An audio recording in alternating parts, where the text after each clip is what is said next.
আলাইকুম রহমতুল্লাহ বরকাতুহ। আমি মোহাম্মদ কারিমুল ইসলাম। মুআসসাসা আরবিয়া বাংলাদেশের উদ্যোগে আয়োজিত আরবি ভাষা নাহু সরফের প্রশিক্ষণ কোর্সে আমি অংশগ্রহণকারী এবং এই কোর্সটা সম্পূর্ণ শেষ করেছি আলহামদুলিল্লাহ। কোর্সটা সম্পূর্ণ 12টি ক্লাসে বিভক্ত ছিল।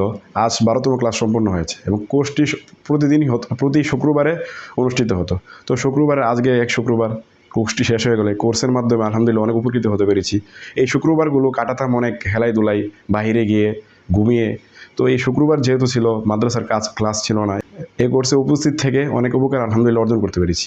যে আরবি ভাষা এর পূর্বেও আমি শিখেছি, কিন্তু আধুনিক যে আরবি আছে সে আরবির পাশাপাশি কখনো যায়নি। এই দৈনন্দিন জীবনে যে আরবিগুলো প্রয়োজন, কথা বলার ক্ষেত্রে যে আরবিগুলো প্রয়োজন, সেগুলো কোনো কিতাবে পাইনি, এখনও কোনো কিতাবে যায়নি। তো এই কোর্সে অংশগ্রহণ করার পরে হুজুর আব্দুল আউয়াল হাফিজাহুল্লাহর হুজুর যে কিতাবটি লিখেছেন দুরুসুল লুগাতিল আরবিয়া, এই কিতাবে উনি বিভিন্ন তাবিরত এবং বিভিন্ন আধুনিক আরবি অন্তর্ভুক্ত করেছেন।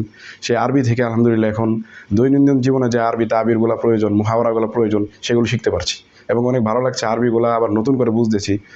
হাল, তামিজ এগুলা পূর্বে থেকে আমি অনেক দুর্বল ছিলাম, বাকি সবগুলো আলহামদুলিল্লাহ ঠিক ছিল। এখন আলহামদুলিল্লাহ পূর্ণাঙ্গ এগুলো শেখা হয়েছে।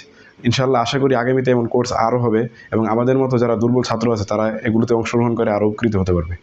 আসসালামু আলাইকুম রহমতুল্লাহ।